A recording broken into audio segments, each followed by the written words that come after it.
பற்றி ஒரு கவிதை. எழுத படிக்க தெரியாத ஒரு அம்மா, ஆனா புள்ள முன்னேறணும் அப்படிங்கறதுக்காக வெளியூருக்கு வேலைக்கோ படிப்புக்கோ அனுப்பிச்சுட்டா. ஆனா அவகிட்ட இருந்து வர வேண்டிய கடுதாசி வரல. அம்மா நான் இப்படி சொல்லட்டுமா, உலகிலேயே மிகவும் கனமான காகிதம் என்றால் அது பெற்றோருக்கும் பிள்ளைக்கும் இடையே பரிமாறப்படுகிற கடுதாசி தான். அழகு அழகு. அப்ப அம்மா கிட்ட இருந்து வர வேண்டிய கடுதாசி இந்த மாசம் வரல. உடனே ஒரு மகன் எழுதுவதாக ஒரு கவிதை இருக்கிறது.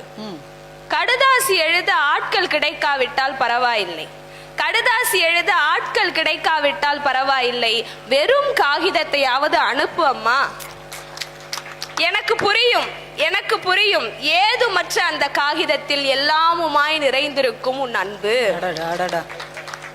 நமக்கு ஒரு கேள்வி வரும், உனக்கு தான் புரியுது இல்ல அம்மாவோட அன்பு, அவ எழுத படிக்க தெரியல, ஆனா அவ எழுதிதான் சொல்லணுங்கிற அவசியம் இல்ல, அப்புறம் ஏன் அந்த கடிதத்தை அனுப்ப சொல்ற அப்படின்னா, அந்த கடிதத்தை அவள் அனுப்பும் போது அதை மடித்து வைத்து அனுப்புவாள.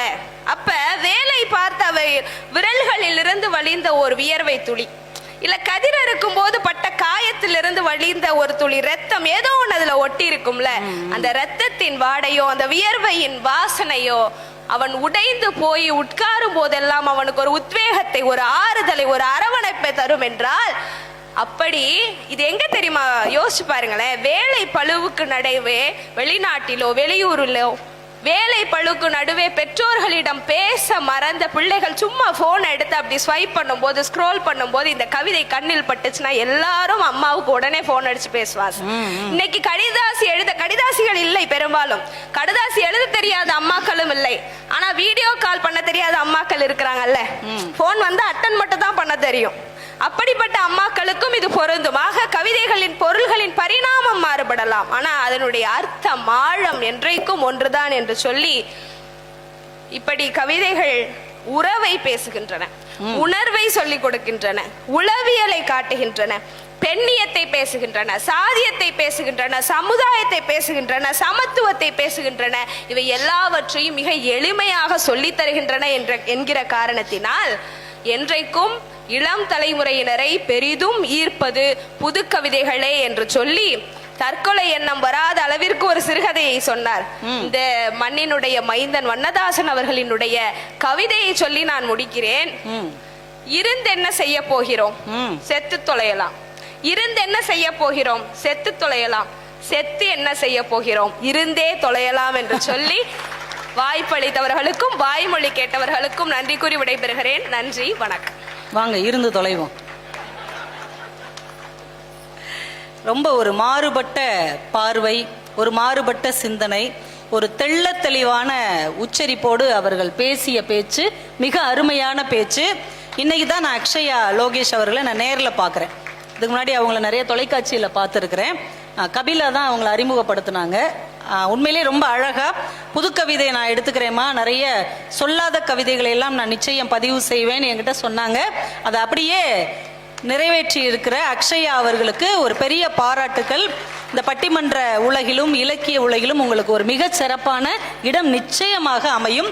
நெல்லை காந்திமதியும் நெல்லையப்பரும் உங்களுக்கு அதற்கு அருள் செய்வார்கள் என்று வாழ்த்தி, ரொம்ப அம்மா பத்தி ஒரு கவிதை சொன்னாங்க இல்லையா, வாழ்க்கையில் அம்மா பத்தி அப்பா பத்தி இந்த உறவுகள் பத்தி கவிதை சொல்லும் போதே நமக்கு கண் கலங்கிரும்.